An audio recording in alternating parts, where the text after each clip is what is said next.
अंतर्राष्ट्रीय आर्थिक खबर सामने आई है। अमेरिका के पूर्व राष्ट्रपति डोनाल्ड ट्रंप ने एक चौंकाने वाला फैसला लेते हुए स्मार्टफोन, लैपटॉप और अन्य चिप आधारित इलेक्ट्रॉनिक सामानों पर लगे टैरिफ को हटा दिया है। ये बदलाव 5 अप्रैल 2025 से लागू हो चुका है। इस फैसले से जहां टेक कंपनियों को राहत मिली है, वहीं भारत और चीन जैसे देशों के लिए भी ये एक अहम कारोबारी मौका बनकर उभरा है।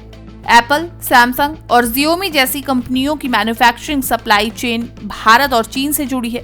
ऐसे में दोनों देशों को इसका लाभ मिल सकता है। विशेषज्ञों का मानना है कि चीन को इस फैसले से तुरंत फायदा मिल सकता है, क्योंकि फॉक्सकॉन और लेनोवो जैसी कंपनियां वहां बड़े पैमाने पर उत्पादन करती है।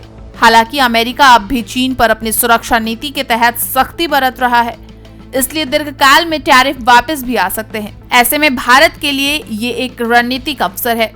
भारत पहले से ही PLI स्कीम और मेक इन इंडिया के जरिए इलेक्ट्रॉनिक्स मैन्युफैक्चरिंग को बढ़ावा दे रहा है।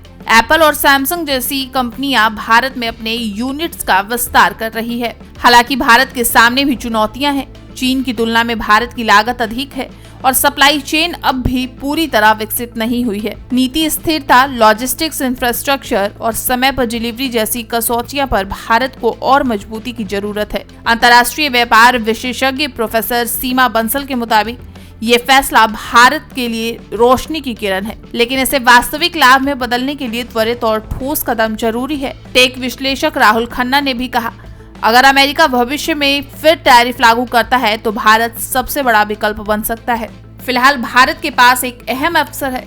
वह न सिर्फ चीन को टक्कर दे सकता है, बल्कि वैश्विक टेक सप्लाई चेन में एक मजबूत विकल्प के तौर पर खुद को स्थापित कर सकता है। अब देखना यह होगा कि भारत इस मौके को कैसे कैश करता है। Bureau report, prime news.